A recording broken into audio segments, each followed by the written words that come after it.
Galing lang tayo ng nung Vuelta Balentong. Solid na naman. Gusto kong isipin, nag-live up naman sa expectations ng lahat. Kung ano man, baka nga sumobra-sobra pa nga ng onte, lalo sa bandang logistics, no? May mga pwede pang i-improve para mag-accommodate ng ganun ka wild na attendance, no? Grabe yung grabe yung pag-aanda nun, grabe yung event, grabe rin yung post-event. Kung tuusin, mula ng Vuelta, itong araw na to ng pag-shoot, parang ilang linggo pa lang, pero pakiramdam ko parang sa dami rin ng sabay-sabay na trabaho at pati na rin yung nga yung mga post-event na kailangan asikasuhin, no?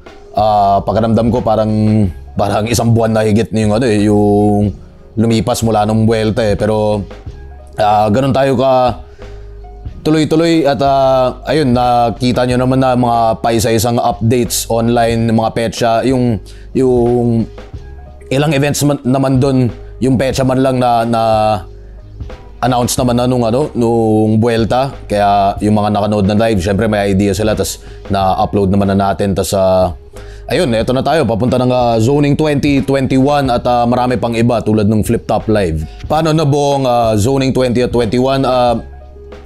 Wala naman, kumbaga lang, syempre yun nga, kailangan kong isipin talaga yung takbo ng karera ng bawat isa at syempre bukod sa kailangan, gusto ko talagang makita na umusad, no? Syempre limitado lang yung mga events natin sa isang taon. So marami dito sa Zoning 20 at 21 na gusto kong makita makabattle pa ng isa ngayong taon. Tapos syempre kung sinong may pinakamagagandang performance, malay natin makahabol pa sila sa ahon. At kesa naman na iintayin pa rin natin sila lahat next year pa, no? At least ngayon dito may makikita natin kung ano yung naging improvement nila mula sa mga nakaraang laban nila. Kasi yun nga kung pansinin nyo talaga yung dami ng events sa isang taon, no? Sabihin na natin kahit 8 hanggang 10 lang naman banda yan sa isang taon. Mabe-basic math nyo naman ilan ng matches, ilan ng laban kada event. Kadalasan nasa 8 itong sa mga smaller events tulad nung nakaraang zoning na lumalagpas tayo sa 8. So syempre basic math, maiisip nyo literal na limitado lang yung mga slot natin sa isang taon para makapagpakitang gilas at mapatunayan ng MC kung bakit sila karapat dapat suportahan lalo at tangkilikin at syempre yung takbo ng kwento ng mga karera nila ng bawat isa. Ayun, at smaller venue talaga dahil sa ayaw sa gusto ko, mukhang yun lang naman talaga yung tinatawag na mga ganitong klaseng lineup. Tulad yan, marami pa rin mga unggoy na kokomento pa rin na kesyo sino ba itong mga to, boring naman itong mga yung mga katangahan ng unggoy, alam mo yun, parang 2025 na, tas kung ano yung argumento nila nung 2010, ganun pa rin 15-16 years later, ganun pa rin yung argumento nila sa mga bagay na hindi nila maintindihan, di ba? Yun lang naman yun. Pero syempre sa kabila naman nun, yung mga supportan tunay, mga solido, naiintindihan nila kung bakit ganito yung mga lineup na to. At na-gets nila yung kagandahan ng mga matchup ng mga lesser known names. Although syempre kailangan nga talaga tutok ka talaga sa sa up and comers, sa mga ganung bagay. Kung ikaw naman yung tipong fan na na hindi naman tumututok sa ganun. Kumbaga sa UFC parang 'di ba tinitingnan mo lang is yung main event, yung huling dalawang laban, hindi mo pinapanood yung prelims o kung ano pa. 'Di ba? Hindi mo talaga maiintindihan at hindi mo maiintindihan kung paano i-appreciate yung mga ganitong klaseng lineup, no? Wala namang mali doon, wala namang problema doon. Yung nakakatanga lang syempre yung yung may nasasabi pa, no? As if kala mo naman na pinagkaitan pa sila ng ng magagandang matchup at lineup this year, no, na gusto kong isipin yung 2025. Isa na namang pinaka-successful na taon so far.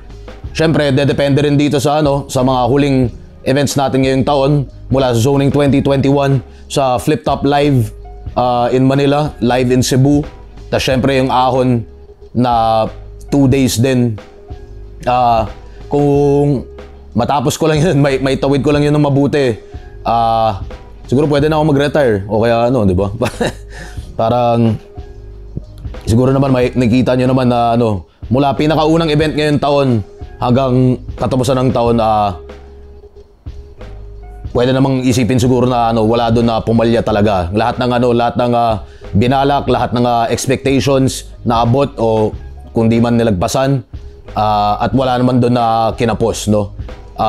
Kung meron man pa nga ang ano, ang inaakala pa nga ng iba na kapos is kuyari yung Ahon 15 Day 3 na this year lang din talaga yun, unang event natin ngayong taon.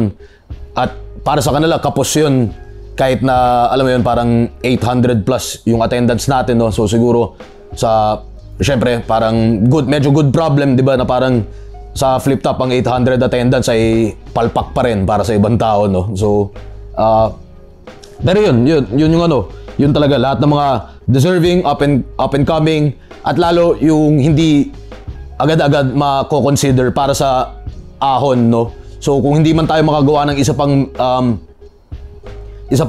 big lineup or big event, big name event o kung ano man, 'di ba? Kung marami sa kanila dito na hindi aabot doon or di kaya kahit piliin ko lang yung top 8 mula dito sa zoning 20 at 21, hindi pa rin tayo makakakuha ng ano, ng suportang pang metro tent o pang big venue talaga. Yan naman, ito talaga yung ano, susunod na gagawin natin, no? Medium-sized event, bagong venue nga pala to sa Matchpoint Sports Bar, sa taas to ng SM Cherry. So sa mga pamilyar siguro yung Cherry, pamilyar na kayo dyan, no? Institution na yan sa Shaw Boulevard, no? So naging SM Cherry na siya. Itong Matchpoint Sports Bar. Diyan yan sa rooftop ng SM Cherry. May parking. Sana magandahan kayo sa venue. Magandahan kayo sa lineup. Matuwa kayo sa maging resulta at marami pang na tingin ko na karapat dapat abangan dito sa mga lineup na to. Zoning 20 at mamaya zoning 21, lagpas sa magic number 8 battles ang lineup natin para nga makita natin yung improvement ng bawat isa. At syempre yung mga ganitong lineup, halo-halo talaga siya mula sa pinaka up and coming na pwedeng maging susunod na suportahan ninyo hanggang sa mga nasa gitna naman na medyo mas kilala nyo na pero gusto nyo pang makita ulit, na matesting ulit sila, hanggang sa mga pagbabalik ng mga ilang veterano. So halo-halo talaga yung mga ganitong lineup. At syempre mula dito sana makakuha tayo ng magandang ideya para sa mga additional matches para sa Ahon, no? 10 laban, subukan natin na medyo bilisan to.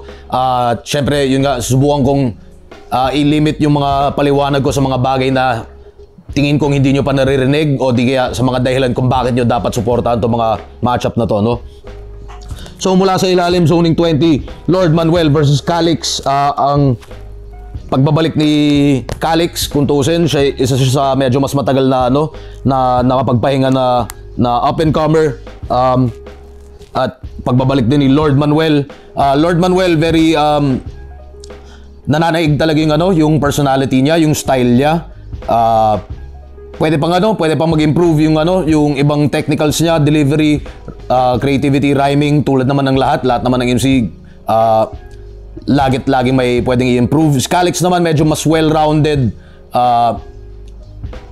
Tingin ko makakatulong rin sa kanya kung may yun nga, yun minsan nagiging sakit ng ibang well-rounded na sa sobrang well-rounded wala nang tumatatak masyado na na style, no? Parang kumbaga walang pinagkaiba yan minsan sa, alam mo yun, yung mga super role player sa NBA na lahat kayang gawin ng malupit.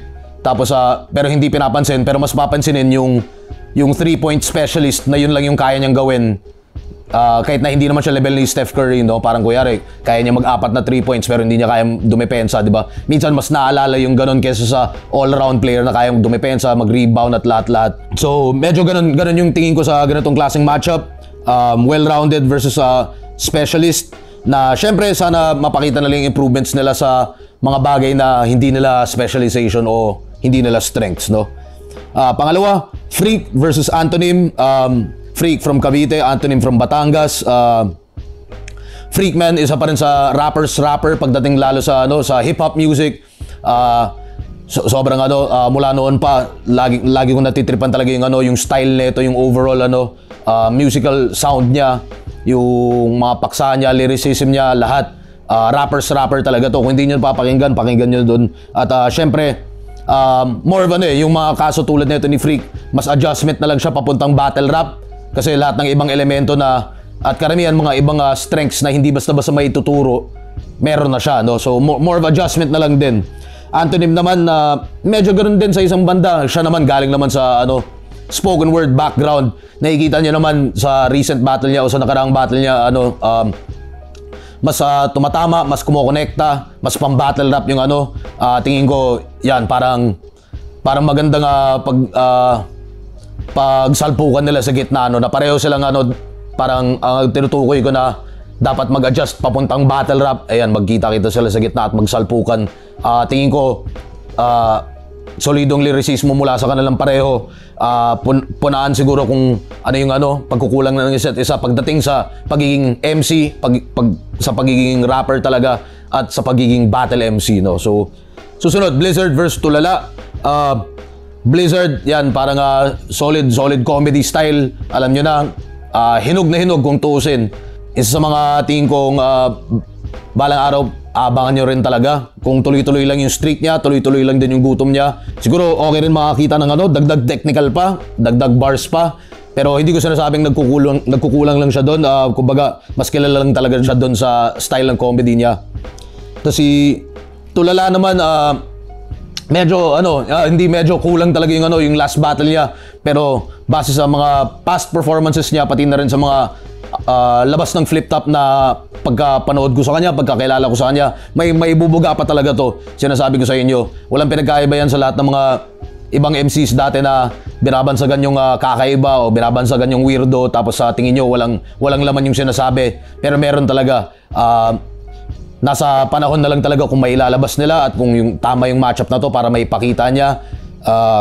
Hindi siya magkalat at may pamalas niya yung style ng wordplay na kung maalala nyo or kung balikan nyo yung laban niya sa 1 minutes at iba pa doon, meron siyang kakaibang wordplay style na parang mukhang ginagawa niyang sariling technique niya. Tingin ko syempre style clash to, entertaining na pero magandang asintahan ng isa't isa, kung ano yung pagkukulang ng isa't isa sa pagiging MC at battle MC. Susunod, Hespero versus R-Zone. Hespero, very para sa akin isa siya sa sobrang ganda ng vocal quality niya pagdating sa battle rap. Talagang tumatagos yung boses niya, napakalinaw kahit maraming instances talaga na kapag malayo siya sa mikropono, sa boom mic hawak ni Kuya Sammy aka Facundo, sobrang linaw pa rin ang bato ng boses niya, tas very well-rounded, kaya niya patawa, kaya rin mag-technical. Tingin ko medyo lang, lumaylay lang siya ng onte nung nakaraang laban niya sa 1 minute sa nakaraang zoning. Kaya kailangan niya lang makuha yung dating forma niya na nung ginagawa niya sa 1-on-1, sa 2x2.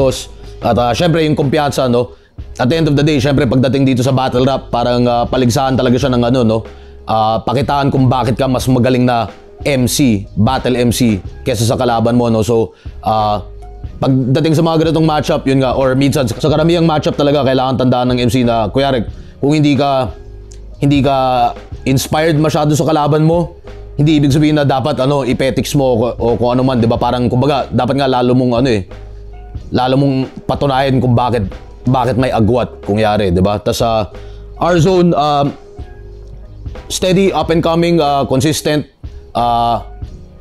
Marami pa siyang mapapakitang techniques. Andyan talaga yung apoy, andyan yung gigil. Minsan nagkaka-flashes na ng potential niya.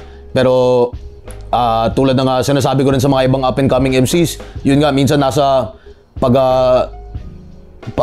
sculpt na lang ng round mo yun, na 'di ba pagdating sa eskultura, nagsisimula ka nga sa malaking bloke, binabawasan mo para magkaroon ng hulma. 'Di ba? Minsan ganoon yung battle rap, 'di ba? So parang tip na rin 'yun para sa maraming aspiring. Ibig sabihin doon sa pagdating sa sulat, pwede kang magsulat ng 100 linya, Pero syempre, pipiliin mo na lang doon yung ano, yung pinakamalupit, no? Yung mga linya doon na 10 out of 10 yung score. Lahat ng hindi 10 out of 10, tapyasin mo na, 'di ba? So, mas ganun yung may papayo ko dito sa ganitong matchup at tingin ko pareho naman sila may init at gigil at gutom para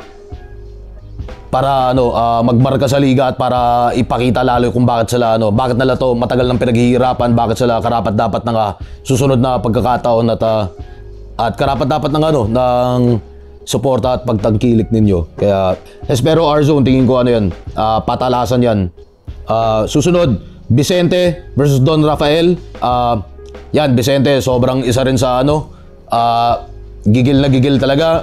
Congrats nga pala sa kanya. Kakapanalo niya lang din ng FRBL Finals kung di ako nagkakamali. Tas Don Raf, medyo matagal rin mula nung huling laban niya. Isa rin siya sa mga up-and-comers na unang nakatungtong sa big stage. Tapos naging kaso na lang siya ng hindi ko mahanapan ng tamang slot, tamang timing, tamang matchup. Pero high hopes pa rin ako sa kanya kasi may kakaiba rin siyang creativity at kakaiba rin yung mga nabubuo niya, nako-construct niya mga linya. Tingin ko patayan to at sana matapatan ni Don Raf yung gigil ni Vicente. At si Vicente naman matuloy niya pa rin yung yung streak niya na todo bigay talaga kada performance. Article clipped mula Jensan versus Jamie Sykes mula Olongapo. Man, sa mga nakatutok talaga sa up and comers na liga, gets niyo na kung ano yung matchup na to, no. Patalasan talaga to ng lyricismo. Medyo pareho silang papuntang kaliwa pero hindi ko masasabing kaliwa talaga. More of talaga palaliman, pateknikalan, patalasan. Article clipped, tingin ko medyo nagkaroon siya ng big stage experience, so malaking bagay yun, malaking dagdag yun talaga sa niya, sa skill set niya. Pero si Jamie Sykes, man, wag niyong tulugan, tangina. Wild yung ginawa niyo nung last event. Tingin ko, inaasahan ko dito next level step up ulit at ramdam ko sa kanya na nandun yung intention niya na agawin yung buong gabi. Na ganun din naman si Article Clipped. At syempre siguro gusto ko ring i-point out or gusto ko ipaalala lang sa inyo na yung mga ganitong matchup, no? Article Clipped mula Jensan versus Jamie Sykes mula Olongapo, nagaganapin sa Mandaluyong na hindi mismong pinaka-accessible na venue, no? Yung mga ganyang matchup, yun yung mga 'di ba? Yan yung mga flip top lang nakakagawa, 'di ba? Parang mga pangalan na siguro maraming unggoy na magsabi sino ba yan?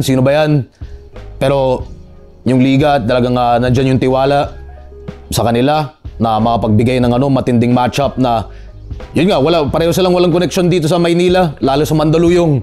Pero ayan, binibigyan sila ng pagkakataon at plataforma para ipakita sa atin yung matagal na natin nakikita talaga sa kanila, sa kakayahan nilang pareho, sa potential nila, sa creativity nila. Kaya ayan, tingin ko potential ano ba tawag ko sa ganun, show stealer battle of the event. Susunod, Nego G versus Dodong Saipa. Nego G medyo lumaylay lang ng onte yung yung last battle niya. Ganun pa man, nandun pa rin talaga yung signature style niya. Nasa na lang, fine tuning na lang talaga, 'di ba? Tapos syempre, yung mga ganitong MC tulad ni Nego G na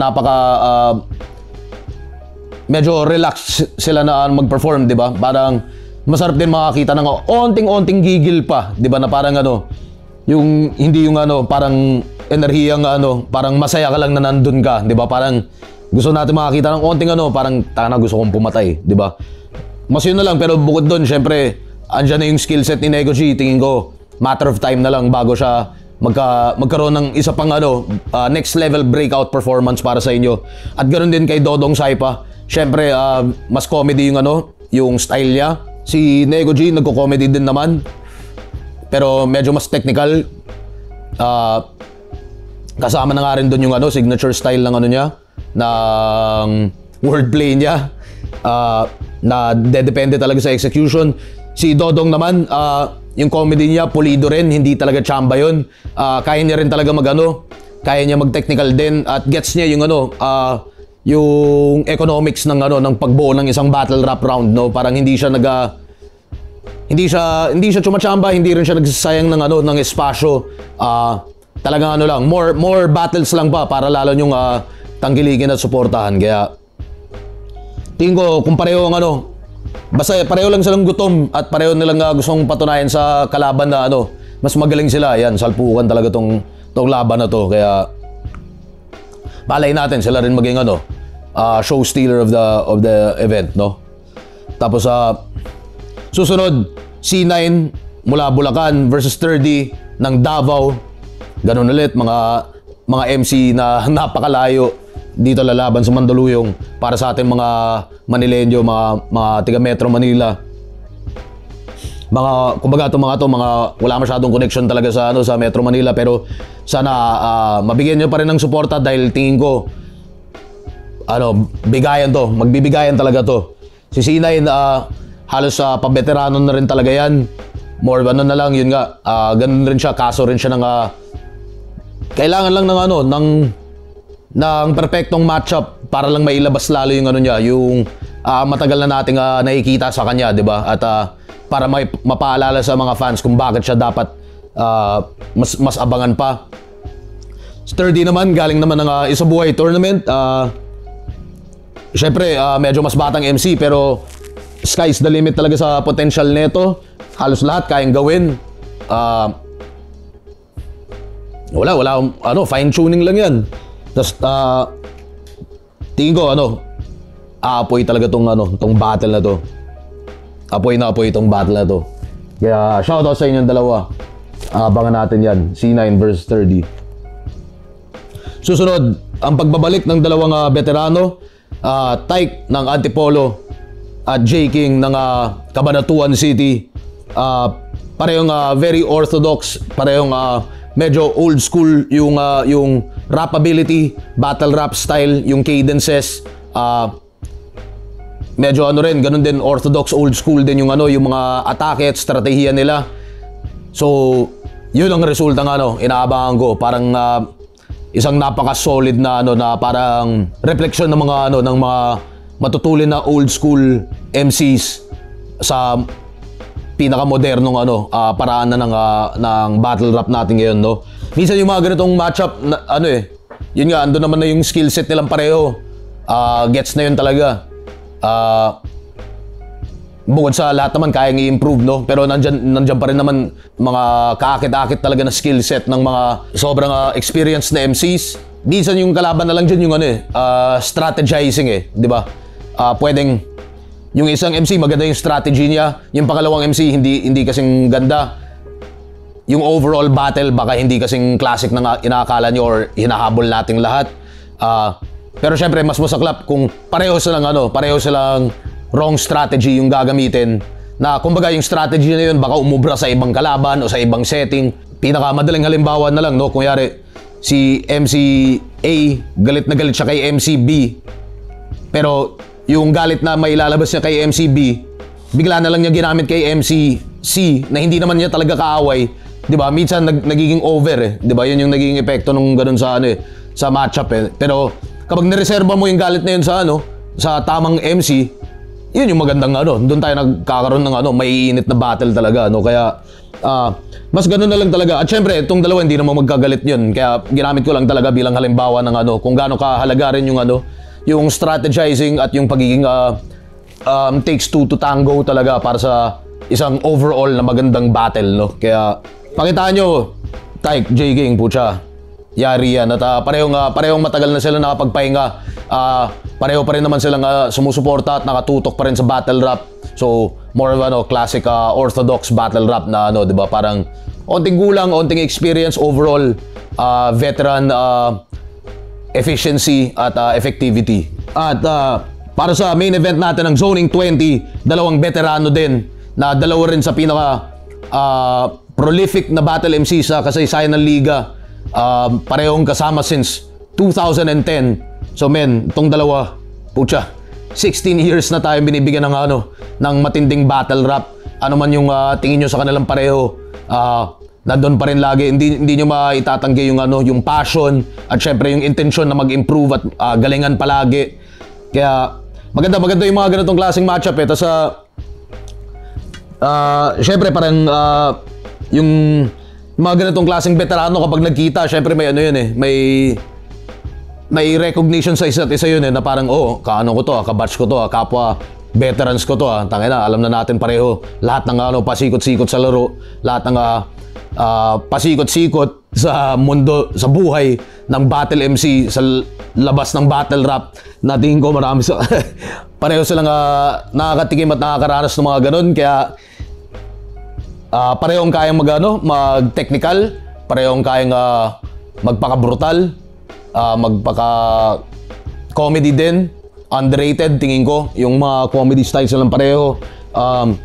Harlem nga, parang isa sa mga nagiging specialty moves niya itong mga nakaraang battle, yung talagang either concept round or concept or theme sa laban na sobrang ganda lagi ng basta andun yung gigil, andun yung preparasyon niya, andun yung execution.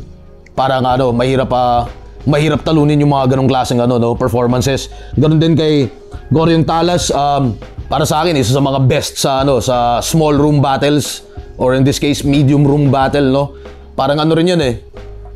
Parang kung may UFC, meron din naman bare knuckle fighting championship, 'di ba, na si Mike Perry lang yung pinakaputangan ng pumapatay lagi doon. Parang medyo may ganong effect si Goriong Talas, no, kapag small room event. At syempre kapag iba pa rin pag live, kapag nandun talaga kayo, masasaksayan nyo at maikukwento nyo sa iba kung paano niya lamunin talaga yung enerhiya ng small room venue. Tingin ko syempre laking dagdag na rin dito yung mga nakaraang zoning. Nandun siya, nanonood siya, at syempre tuwan-tuwa siya sa mga performances doon, at gusto niyang tapatan, gusto niyang higitan, gusto niyang makapagbigay ng mga ganong klaseng performance din. Kaya shoutout sa kanilang pareho, Goriong Talas, Harlem Ben, mga kapatid yan since 2010.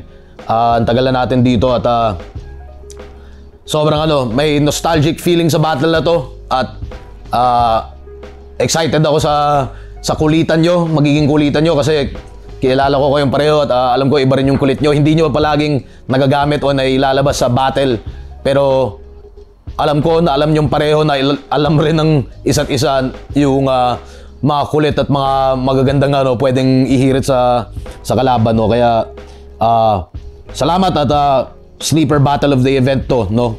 Siguro kung may dadagdag ko lang, no, kung maraming sa inyo natuwa sa mga laban sa zoning nung mga nakaraang zoning, no, mga up and comers, mga pangalan hindi kayo pamilyar, hindi kayo pero pinagbigyan nyo, pinanood nyo yung video, tapos tuwan-tuwa kayo sa mga performances nila, at looking forward na kayo sa mga susunod na performances nila.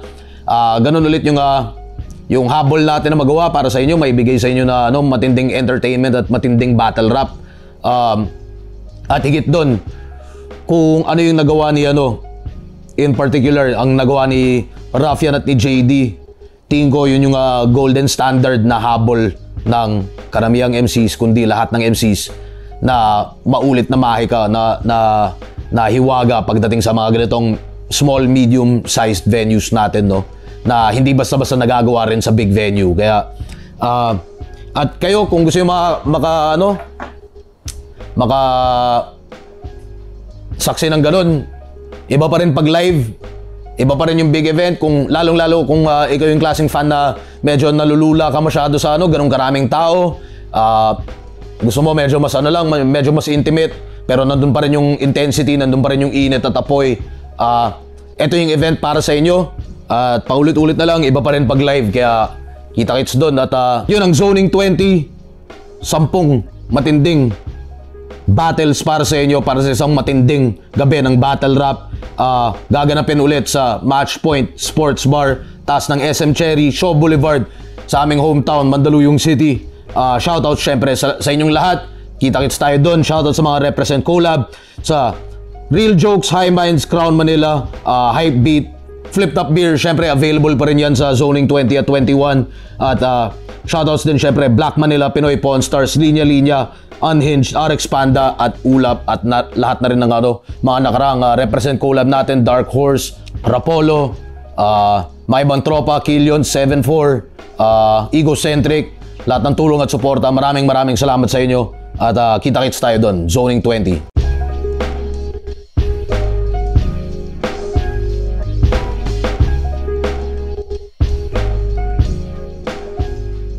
Ayun, Enigma Machine para sa Zoning 21, kanina Zoning 20. Ayun nga, super battle rap weekend tayo, Biyernes, Sabado para sa inyo at lalong-lalo para sa mga MCs ng liga, mga susunod na susuportahan nyo, mga abangan nyo. Ganito karami, syempre para mas marami tayong makita mga resulta at mga takbo ng mga karera ng mga MCs. At lalo mas marami rin yung mga posibleng maihabol pa sa year-ender natin sa Ahon 16, no? Kaya simulan natin to mula sa baba ng Zoning 21, 10 battle ulit para sa inyo. At 10 yan. Obviously may isang bakante na na matchup dito. Gets nyo na dapat yan, ganun lang kadali yan, context clues lang. Syempre hindi naman namin yan. Unless ganun talaga yung tingin nyo sa amin, di ba, na gagawa kami ng poster tas parang makakalimot kami. Yung mga misspelling minsan nangyayari yun, pero yung isang buong matchup na kutob ko, baka nangyari man yun, pero yung sa pinakailalim, hindi yung sa gitna, tapos ipapa-approve tas i-upload natin, no? So, alam nyo na kung ano ibig sabihin yan. Yan, Zoning 21, mula ulit sa ilalim ng poster, Bagsik versus Cygnus, ang pagbabalik ni Bagsik. Mahabang pahinga rin at syempre marami rin siyang pinagdaan ng magandang personal na nangyari sa buhay niya, kaya congrats sa kanya.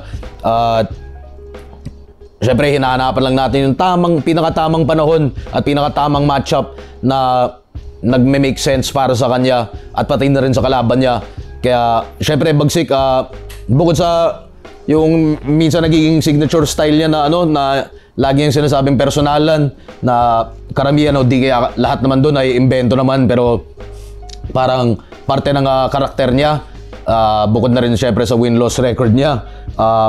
Napaka solidong rhymer, pwede pa i-improve yung delivery, maganda yung mga naiisip niya minsan na kakaibang personalan at pero nandiyan yung apoy at gigil at gutom ng isang matinding battle MC, no? Kaya ang kalaban naman niya si Cygnus, kalahati ng ng 2x2 champs natin nung nakaraang taon. Nakita nyo naman, hindi nila natapatan yung mga performances nila mula nung 2x2. Ganun pa ba, iba naman talaga yung takbo ng karera sa 1-on-1, sa solo career kesa sa 2-on-2, no? Hindi naman siya laging may pagkukumpara. Ganun pa man, sana mahanap at makuha ulit ni Cygnus yung apoy niya at kumbaga madaling motivasyon na lang din talaga yung di ba? Yung hindi ka papayag maging pangalawang panalo ng isang kinikilala yung na laging talo, no? Syempre sa tulad ko na hindi naman malaking bearing talaga yung win-loss record. Hindi masyado nag-i-exist yung angle na yun, pero alam ko nag-i-exist yun sa mga utak ninyo bilang competitors. Siguro doon pa lang sa ganung motivasyon pa lang, sapat na dapat yun para ipakita. Pangalawa na doon, syempre yung potential nilang pareho, potential ni Cygnus.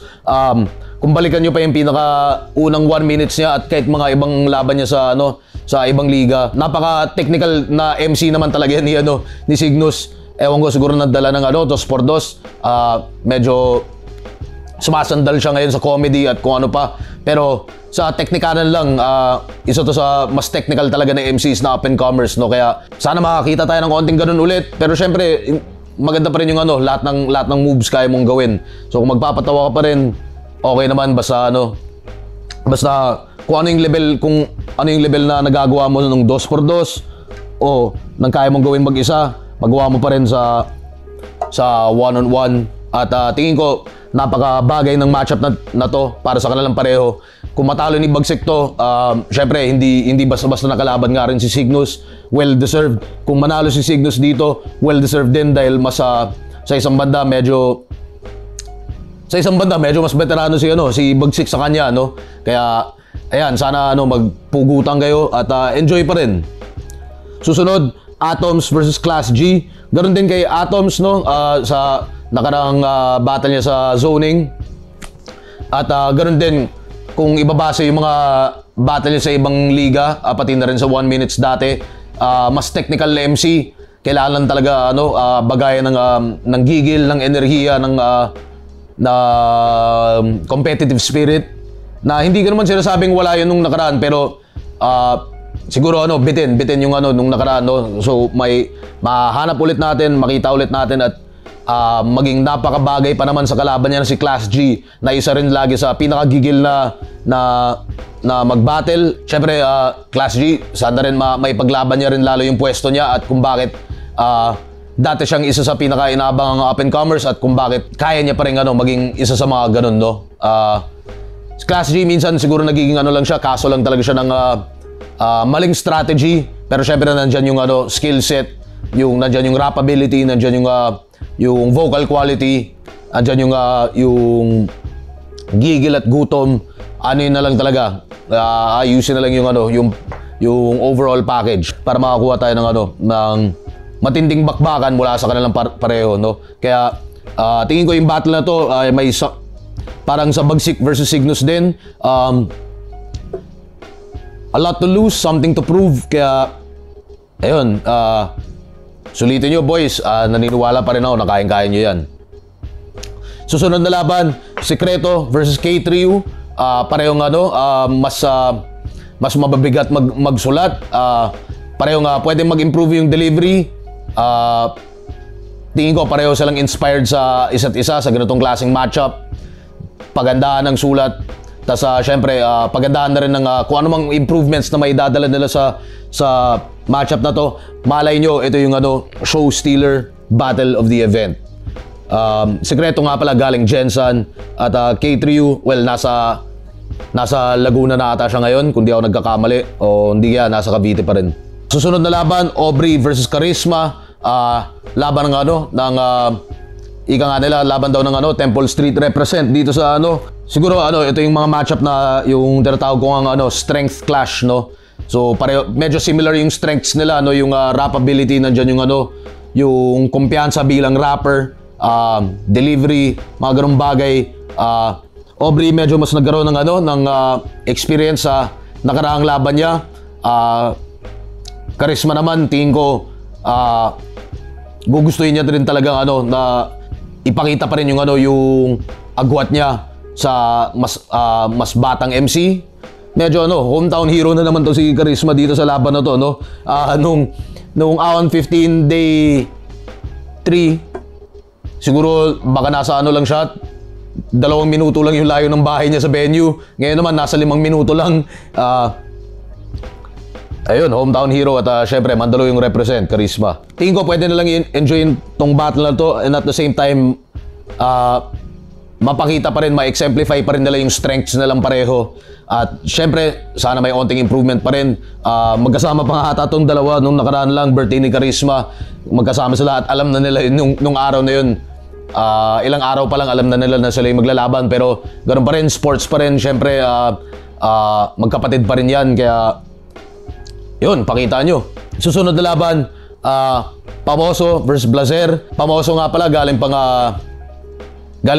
Valenzuela, at Blazer naman galing Pililla. Kaya parehong napakalayo mula sa ating venue para sa inyo, para sa Zoning 21. Ito naman ang tingin ko dito sa matchup na to, parehong mas mature na writing styles. Lalo si Blazer, siguro hindi naman insulto yung sabihin na mature dahil sa mga edad rin nila, de joke lang. Pero mature talaga yung mga styles nilang pareho. Mas seryoso. Pamoso siguro mas kayang magpatawa ng onte. Blazer naman medyo mas kayang tumutok o makasugat naman yung yung teknikalan niya. Parehong solidong rhymers, pareho rin pwede mag-improve pa ng delivery para parehong pwede rin magpakita pa ng onting apoy pa pagdating sa battle. Na syempre dahil nga binanggit ko nga na pareho naman silang mature, andun na rin sa maturity at professionalism yung hindi naman magkakahaway itong mga to. Pero pagdating sa loob ng battle, sana mahanap nila yung bloodlust, no? At magpugutan rin talaga sila. Pwedeng sleeper battle of the event rin to, Pamoso versus Blazer. At susunod naman, Casper versus Sensei. Casper, Pucha division na talaga to eh. Ewan ko. Pero sige, pagbigyan natin. Sensei, mahaba yung rhyme scheme. Casper, mahaba yung leg. Dalawa lang. ano pa rin yan. Solid yan si Casper. Napaka well-rounded, napaka linis. Onting onting tumbling na lang para makapagpakita siya ng standout strength or skill sa skill set niya nang mas tumatak sa inyo. Balita ko solid din yung nung raang laban niya sa ibang liga. Kaya sana pagpatuloy niya dito. Underrated rhyming ability na tingin ko magiging napakabagay dito sa kalaban niya na si Sensei. Napaka refined ng rhyming ability nito ni Sensei. Strategizing, punchlining, very may onting may parang gets niya yung nagagawa ng mga sinaunang MCs talaga, yung panahon ng kung saan napakahalaga ng quick 1-2, 1-2, 1-2. Hindi laging palayuan or palaliman ng konsepto kung ano man talagang quick effective 1-2 punchlines na matinding tugmaan. Meron yan si Sensei. Tingin ko magandang testing to para sa kanilang pareho, na si Casper galing may experience na siya sa big stage, sa 2x2, at isa rin sa pinaka masipag lumaban sa mga liga. Tas si Sensei na para sa akin breakthrough yung performance niya nung nakaraang zoning, papunta sa papunta sa mas makikilala, mas aabangan, at sana ganun ulit dito sa laban na to. Tingin ko magiging solid battle rap, entertaining battle rap tong Casper vs Sensei. At syempre kung andyan yung gigil nilang pareho na wag magpatalo sa kalaban. Susunod naman, sobrang natutuwa ako na maraming natutuwa sa matchup na to, Joss vs Dave Denver. Tingin ko pareho silang one breakout performance away from a big stage battle para sa inyo. Pareho pa atang kampiyon ng FRBL or mga FRBL represent kung di ako nagkakamali. Dave Denver mula sa Baras Rizal, pero tulad ng sabi ni Rafian, sa kabilang parte pa pala siya ng Baras. So parang kahit sa Baras pala meron silang racism, no? Parang sinasabi niya, hindi, yung kanila Dave Denver, na talaga yun. Parang alam mo naman si Rafian, parang feeling niya siya lang yung may Netflix sa di ba? May Netflix sa Baras, di ba? Pero siguro ganun yung pinapahiwatig niya, walang Netflix dun sa sa gilid ng Baras Rizal ni Dave Denver, no? Pero Joss naman, Tondo represent para sa inyo. Parehong solido, napakasolidong MCs na parehong gutom, parehong gigil, parehong andyan na yung killer instinct nila. Yun lang, talagang one breakout performance away. Sana makuha yung pareho. At para sa mga hindi kasing familiar sa kanila, yan, sana ipamukha nyo sa kanila na sinayang nila yung pagkakataong mapanood yung ganitong klaseng matchup. Kasi yung ganun nga na parang yung medyo maganda yung habang hindi pa sila nasa mismong top tier, di ba? Masasabi pa rin natin pareho na silang nasa peak ng kung anumang tier yung ibibigay nyo sa kanila, at pareho silang nangaagaw ng pwesto talaga nila para makausad at makaakyat pa sa liga, no? Kaya yan, abangan nyo yan. Talagang ito yung mga pwede mag-shutdown ng venue type of battle. Susunod naman, blank versus blank. Abangan nyo na lang. Ganun pa rin. Ganun nga yung iba pa rin pag live. Para sa mga hindi pa nakakaalam. At ebidensya naman yun sa kitang-kita naman yun sa datos ng mga uploads natin na yung, di ba, may fans talaga na minsan nakabase lang talaga sa pangalan, nakabase sa uso, kung tutuusin, no, na kung hindi sila pamilyar, hindi nila pagbibigyan, kaya hindi nila napapanood tuloy yung mga nagagawa nila Sinagtala, nagagawa nila Freak Sanchez, at marami pang iba. Yan, tingin ko dagdag dahilan kung bakit dapat puntahan nyo tong basta siya syempre nag-evolve tong Alter Ego Battle. Sa totoo lang, medyo gusto ko na siyang itigil kasi medyo mahirap din, bukod sa baka maging gasgas masyado. Pero medyo mahirap nga dahil lalo't kung yari parang isa sa mga mas kilalang MC o kung ano man, parang ang hirap ibenta sa crowd. Pero kumbaga yan na lang din yung regalo natin sa mga supportan tunay sa live. Dati Alter Ego na nakasingit sa 1 minutes, kaya akala nyo baka unknown MC lang na ako lang yung nakakaalam, pero hindi nyo mahanap yung mga footage nila. Tas pasado lang sila ng tryouts hanggang sa yun nga, nakakahalata na yung iba na teka, wala talagang trace tong pangalan na to sa YouTube kahit so malamang Alter Ego Battle na to. Hanggang sa ginawa rin natin sa Cebu at nakita niyo naman yung resulta nun. Tapos hanggang sa ganito na, tanga na Super Alter Ego, pati na rin mismo yung pangalan nila wala na sa poster, no? So, 'di ba? Parang evolution of battle rap, pati yung Alter Ego Battle nag-evolve. Pero sa kabila nun, gusto ko talagang sobrang lang to, special lang talaga. Hindi natin gagasgasin masyado tong Alter Ego Battle. Baka makahanap tayo ng iba pang diskarte. Baka kung tuusin pa nga hindi naman din to unang beses na yung pangalan wala sa poster, pero kumbaga alam ko na kung sino yung maglalaban. Pinakaunang nangyari dito na ganun ay yung way back pa, Ahon 5 or Ahon 6 ata or Ahon 4. Basta ganun banda, ganun katagal na, no?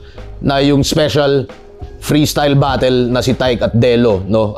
Baka hindi nyo na maalala yun, pero pwede yung balikan yun. Yun yung unang beses na yung MCs alam nila, nalalaban sila, hindi nila kilala yung kalaban nila, ako lang yung nakakaalam. At nung panahon na yun, ganun din. Syempre, sinasabihan ko sila na, huwag kayong magparamdam sa social media na may laban kayo. Syempre, kayang hulaan ng kalaban kung sino yung mga kalaban na nila. So ito ulit, ako lang talaga nakakaalam, buong staff hindi nila alam. Regalo to para sa inyo, para sa mga supportan tunay. Pagdating nyo, makikita nyo, papanood nyo talaga ulit si Fonger versus Fonger. So wala pala talagang battle. Tapos susunod, Plasma versus Plaridel. Eto men, sa totoo lang, itong matchup na to, ito yung mga tulad ng sabi ko nung para sa Zoning 20, no, yung mga ganitong lineup, halo-halo talaga siya ng mga up-and-comer, mga mas seasoned na, pero kailangan pa rin ng onting tulak pa dahil lalo't hindi sila nakakalaban sa big venue. At syempre pagbabalik ng mga ibang veterano. Pero itong Plasma versus Plaridel, ito yung mga matchup na pang big stage talaga eh. Tingin ko style clash siya, pero napakagandang style clash, no?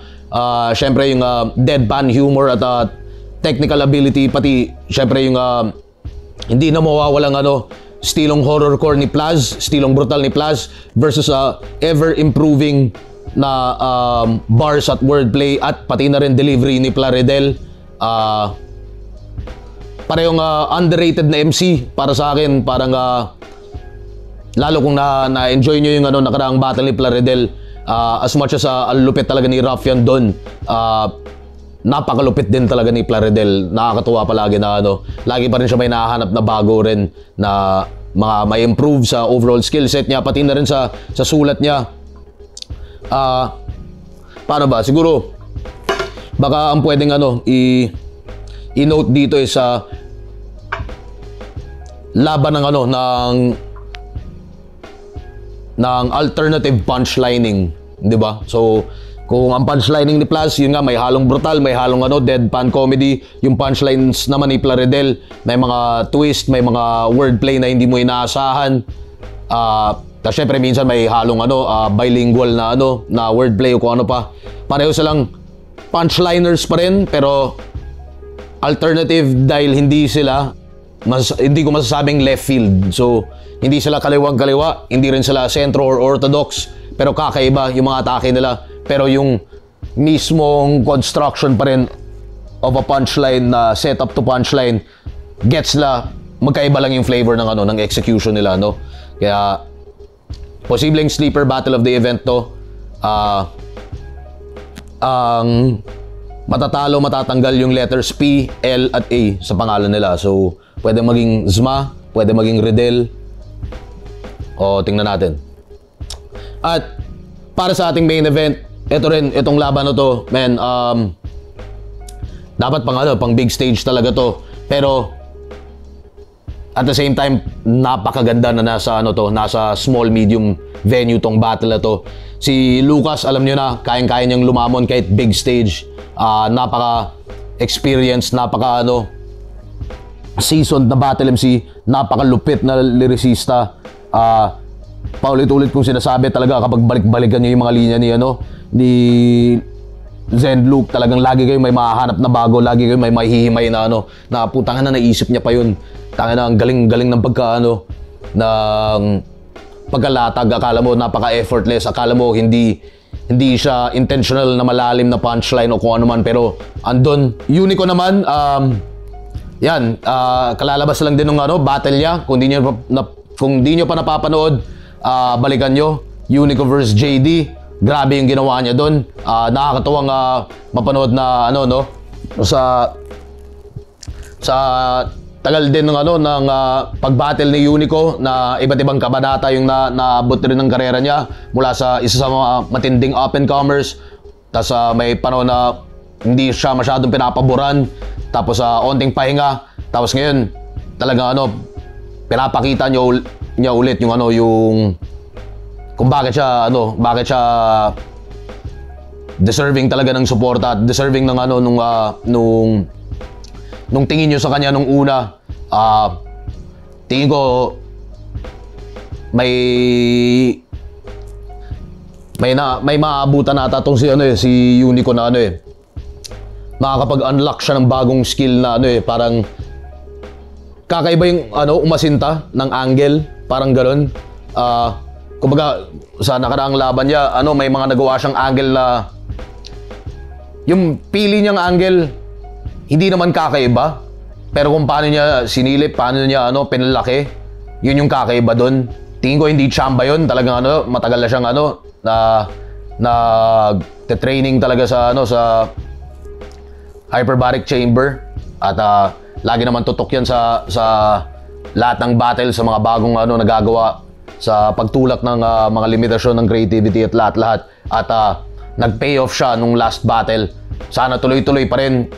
Gusto ko makita talaga na At maganda rin dito dahil magka-batch sila, kung di ako nagkakamali. Dalawa sila sa apat na miyembro ng Quadro Alas, yung mga parang kumbaga hindi ko alam kung mga champion ba ng kada region, kasi alam ko yung isang miyembro doon o dalawa doon galing Visayas naman, pero parang gano'n, magkaka-batch sila nila GL. So GL, Zen Luke, Unico, at yun yung kagandahan ng battle rap, di ba? Hindi lahat ng karera malaluni, hindi lahat ng karera malabatas, hindi rin lahat ng karera mala smuglas. Minsan may mga karerang shady, minsan may mga karerang tipsy D, minsan may mga karerang M-Zite o kung ano man, di ba? Parang ibig sabihin, tingin ko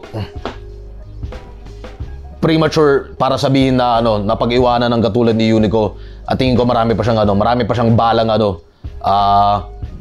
hinanda talaga para sa susunod na kabanata ng karera niya, At ganoon din, pwede niyo ring di ba? May mga karerang tulad ni Saint Ice, at yun nga, para sa akin, the fact na nagpang-abot ulit sila ni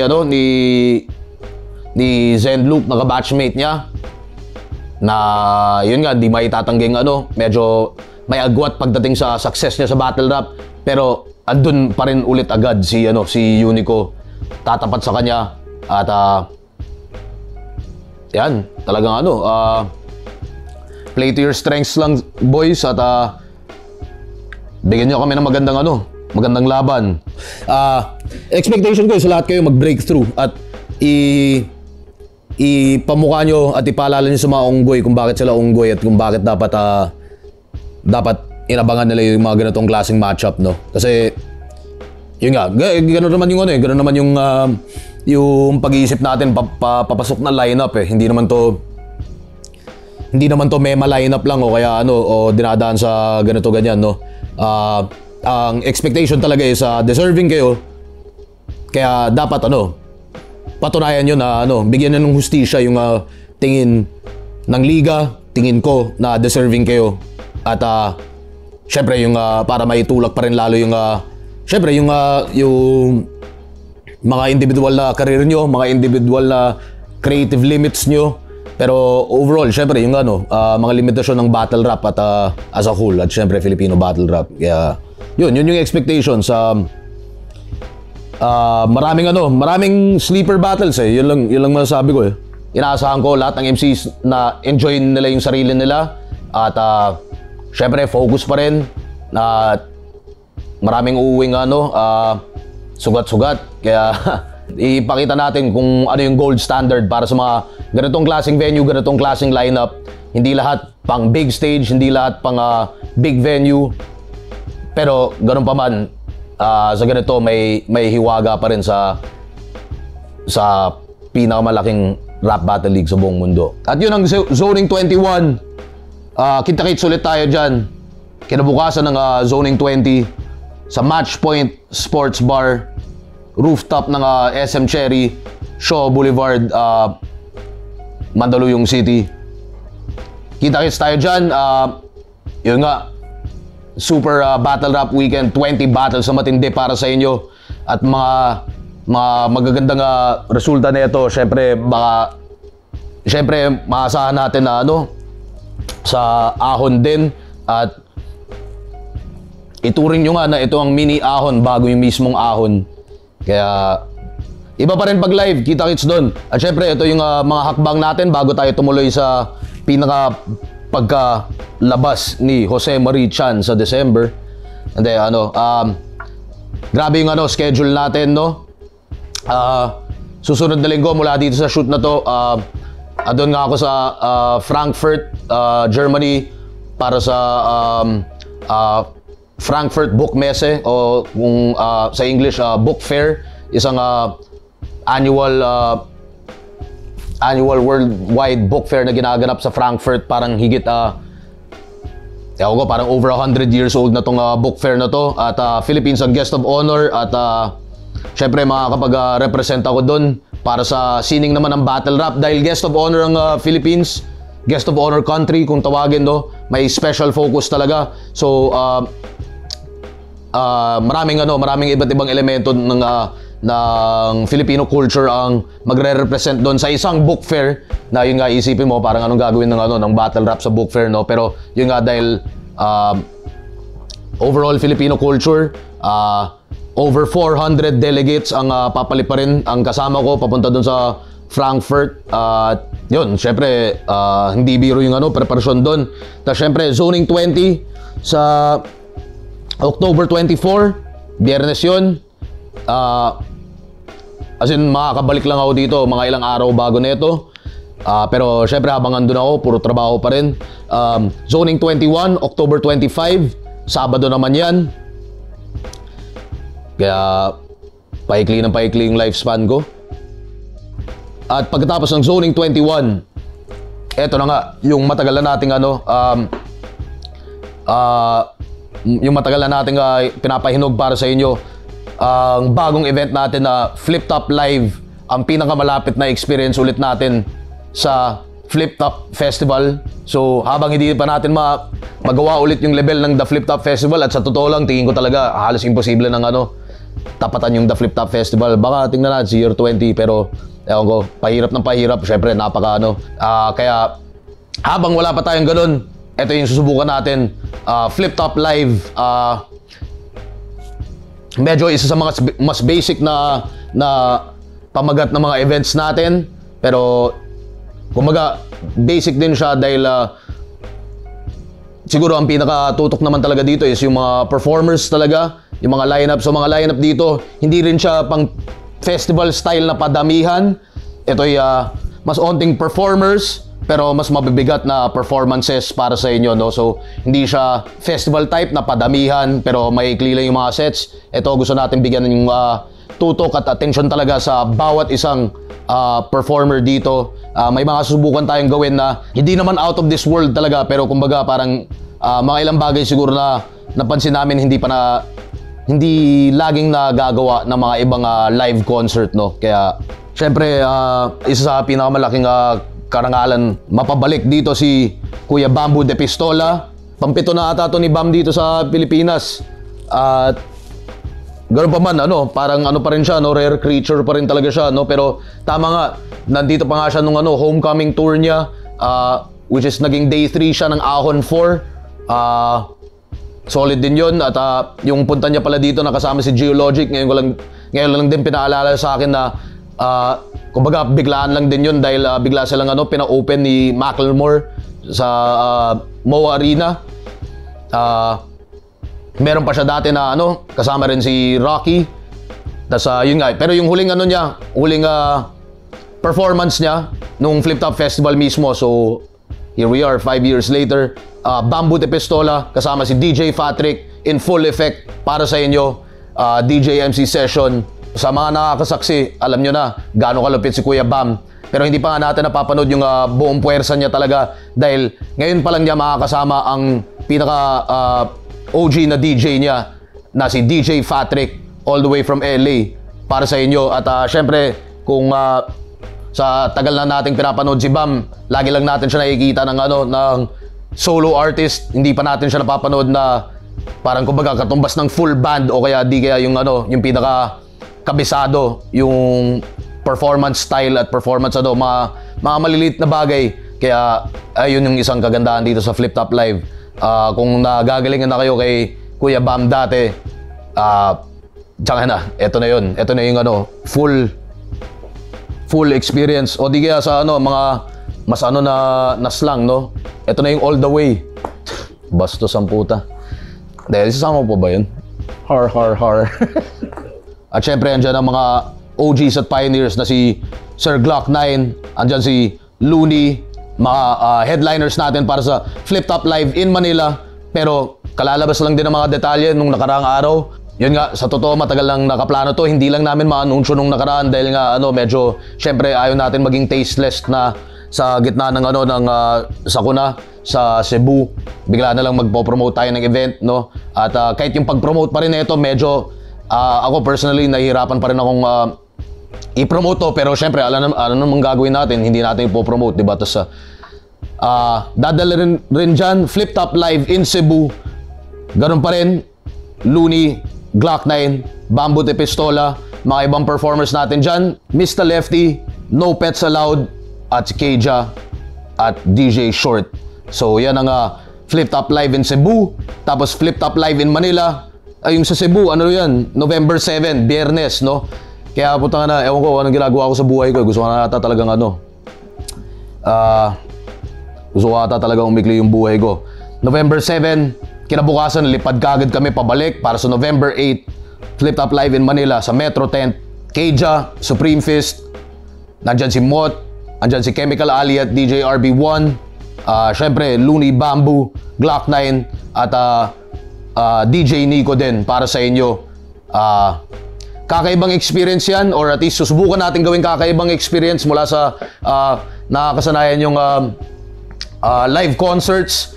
Kung may tiwala man kayo sa pinaka-event production na ginagawa ng Flip Top, ito naman ulit yung subok natin papunta sa Filipino hip-hop music. At syempre, kung magawa namin ng tama to, baka maulit pa natin. At dahil nga maikli lang yung lineup dito sa mga Flip Top Live, kung mapapadala siya, edi baka makakita tayo ng mga kakaibang mga kombinasyon ng mga lineup, no? So, di natin masabi, pero tingnan natin. Sana makasama namin kayo doon. Iba pa rin pag live at iba pa rin pag Filipino hip-hop music, hindi puro battle rap. Kita-kits tayo doon. Flip Top Live in Cebu, IC3 Convention Center or ICE Convention Center, depende sa paano bigkasin. November 7 yan, Biyernes, at November 8, Metro Tent, Pasig. ang pagbabalik, Bamboo de Pistola, at syempre, Kuntusin, pareho, o lahat, Glock 9, Looney ang pagbabalik nila sa entablado ng flip top. At para kay Looney, hindi lang sa battle rap, kundi sa live performance para sa inyo. Ayun, kung kailangan lang i-anunsyo, no? Sa live event na babanggit naman natin, pero ang pinakahabol natin na ahon ngayong taon, kung paghahandaan yung lumipad o kung ano man, medyo may inaayos lang pa kaming isang maliit na bagay. May isang araw na kami na confirmed, yung pangalawang araw, hinahabol pa natin. Pero ang habol natin na the weekend is second weekend of December, 12 and 13. Yan ang target dates natin sa Ahon 16. Kita-kits tayo Frankfurt, kita-kits tayo Zoning 20, kita-kits tayo Zoning 21, kita-kits sa Flip Top Live in Cebu, at kita-kits Flip Top Live in Manila.